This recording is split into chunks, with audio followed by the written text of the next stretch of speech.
તો બીજી બાજુ ઉનાળાની અસહ્ય ગરમીની અસર શાકભાજીના ભાવ પર પણ પડી છે। ગરમીના કારણે અમદાવાદ એપીએમસી ખાતે આવેલા શાકભાજીની આવકમાં નોંધપાત્ર ઘટાડો થયો છે। છેલ્લા કેટલાક દિવસોથી 30,000 મણ જેટલી શાકભાજીની આવક કરતા ભાવો ઊંચકાયા છે।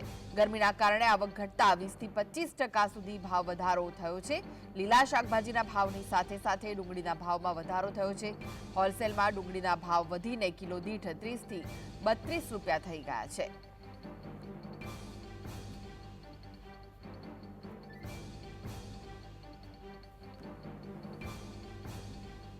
ઉનાળાની સિઝન ચાલુ છે। લગભગ પર ડે તમે જો 44-45 ડિગ્રી ગરમી પડી રહી છે।